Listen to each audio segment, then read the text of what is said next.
नमस्कार,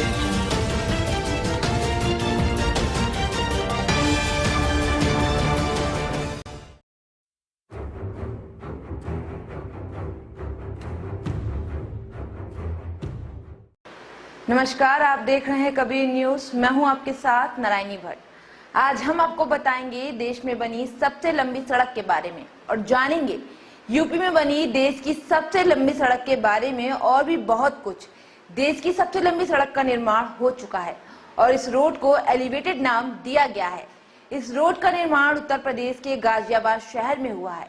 ये सड़क गाजियाबाद में यूपी गेट से राजनगर एक्सटेंशन तक जाने वाली है। इस रोड को देश की सबसे लंबी सड़क इसलिए कहा जा रहा है क्योंकि इसकी लंबाई 10.5 किलोमीटर है।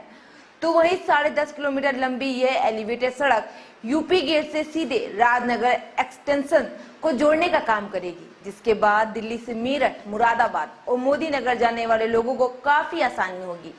गौरतलब है कि 10.5 किलोमीटर की एलिवेटेड रोड का निर्माण नवंबर 2014 में शुरू हो गया था। इस रोड को बनाने में करीब 1147 करोड़ का खर्चा आया है। इसका निर्माण गाजियाबाद विकास प्राधिकरण ने कराया है। तो वहीं देश की सबसे लंबी सड़क का उद्घाटन यूपी के सीएम योगी आदित्यनाथ ने शुक्रवार 30 मार्च को किया था। इस सड़क उद्घाटन से पहले सीएम यूपी में अपने विरोधी नेताओं को नजरबंद किया, क्योंकि शायद उन्हें इस बात का भय था कि उद्घाटन के दौरान सपा नेता कुछ गलत न कर दे।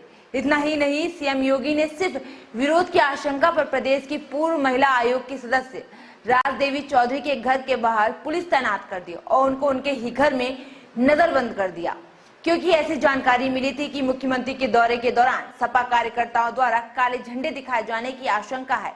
यह आशंका इसलिए भी है क्योंकि कुछ दिन पहले ही सपाइयों ने एलिवेटेड रोड को सपा सरकार की सौगात बताते हुए उद्घाटन कर दिया था। इसके बाद सपाइयों पर गंभीर धाराओं में एफआईआर दर्ज की गई थी। तो वहीं एलिवेटेड रोड तो भारत में कई है, लेकिन इस सड़क को लेकर प्राधिकरण का दावा है कि सिंगल पिलर पर बनी 6 लेन की ये एलिवेटेड रोड देश में सबसे लंबी है। इसकी खासियत यह है कि 227 सिंगल पिलर पर बनी है, जो इस तरह से बनी पहली एलिवेटेड रोड है। तो वहीं जब इस रोड के निर्माण के लिए अनुमति मिली तो 2014 में काम शुरू होने के बाद से ही पर्यावरण बोर्ड से मंजूरी न मिलने के कारण इस रोड को निर्माण 8 महीने के लिए अटक गया था। अब हम बात करेंगे इस एलिवेटेड रोड की खूबियों की। गाजियाबाद को जाम से निजात ही नहीं दिलाएगा एलिवेटेड रोड, बल्कि तकनीक रूप से भी रोड को बेहद आधुनिक बनाया गया है। नगर निगम ने एलिवेटेड रोड पर सीसीटीवी कैमरे से लैस सेंसर युक्त कूड़ादान स्थापित किया है। कूड़ा भरते ही ये कूड़ादान सेंसर के माध्यम से नगर निगम को सूचित करेगा, जिससे इनकी सफाई की जाएगी। इस पर लगे सीसीटीवी कैमरे एलिवेटेड रोड पर ट्रैफिक नियम तोड़ने वालों की रिकॉर्डिंग भी करेंगे। तो वहीं करीब 11,000 करोड़ रुपए की लागत से बनी इस 6 लाइन की एलिवेटेड रोड के चलते ही दिल्ली से गाजियाबाद जाने और आने वाले लोगों को काफी आसानी हो जाएगी। इसके साथ ही नेशनल हाईवे 24 से NH 58 पहुंचना भी आसान हो सकेगा। तो वहीं ये भी अनुमान लगाया जा सकता है कि इस एलिवेटेड रोड से प्रति घंटा 4000 वाहन गुजरेंगे। ये रोड गाजियाबाद से दिल्ली जाने और वापस आने के लिए ये बेहद उपयोगी सिद्ध होगी। सबसे बड़ी बात यह है कि रोड आज के समय में हमारे टाइम को बचाएगी। जहां अभी तक राजनगर एक्सटेंशन से यूपी गेट तक जाने के लिए 45 मिनट लगते थे, तो वहीं अब इस रोड के खुलते ही गाजियाबाद के लोगों का दिल्ली जाना आसान हो जाएगा। यहाँ से सिर्फ 15 मिनट में ही दिल्ली पहुंचा जा सकेगा। यूपी गेट की तरफ से आने वाले वाहन चालकों को रात में एलिवेटेड रोड 1.5 किलोमीटर दूरी से ही दिखाई पड़ेगा, जिससे शायद दुर्घटना कम होने की आशंका है। इस गेट पर retro reflective high quality seats लगाई गई है, जिन पर गाड़ी की लिफ्ट पड़ते ही ये दिखने लगेगा कि इस सीट्स का रंग गुलाबी और हरा रखा गया है। एलिवेटेड रोड पर चढ़ने के लिए एंट्री गेट तैयार किया गया है और इससे बनने में इस्तेमाल की गई सीट्स जंग रोधी है, इसलिए उन्हें बराबर रिपेयर की जरूरत नहीं पड़ती है। सिंगल पिलर पर बनी इस एलिवेटेड रोड का काम अप्रैल 2017 में ही पूरा होना था, लेकिन प्रोजेक्ट दिसंबर तक पूरा हो सका। इसके अलावा मेंटल क्लियरेंस के चलते भी यह 3 महीने तक अटका रहा।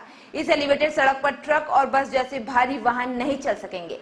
साइकिल, बाइक और कारों के इस्तेमाल के लिए इसे तैयार किया गया है। मार्ग के दोनों छोर पर भारी वाहनों के प्रवेश को रोकने के लिए लो हाइट बैरियर लगाए गए हैं। इससे पहले बरापुला एलिवेटेड रोड एनसीआर की सबसे लंबी एलिवेटेड सड़क थी। इसकी लंबाई 9.5 किलोमीटर है। द्वारका एक्सप्रेस वे पर बनी एलिवेटेड रोड भी देश की सबसे लंबी एलिवेटेड सड़क में से एक है। इसकी लंबाई 9 किलोमीटर है, जो दिल्ली से हरियाणा को जोड़ती है। जानिए क्या विफल हो सकती है ये रोड। जहां एक तरफ कहा जा रहा है कि जाम से निजात दिलाने के लिए इस सड़क का निर्माण किया गया है, तो वहीं आपने अपने देश की ट्रैफिक व्यवस्था के बारे में बहुत अच्छे से जानते हैं और उससे यूपी की ट्रैफिक व्यवस्था सबसे बदतर है कि कब कौन कहां से निकल आए पता ही नहीं चलता। तो वहीं कूड़ा भरते ही क्या कूड़ेदान सेंसर के माध्यम से नगर निगम को सूचित करेंगे, जिससे इनकी सफाई की जाए। इन पर लगे सीसीटीवी कैमरे एलिवेटेड रोड पर ट्रैफिक नियम तोड़ने वालों की रिकॉर्डिंग भी करेंगे।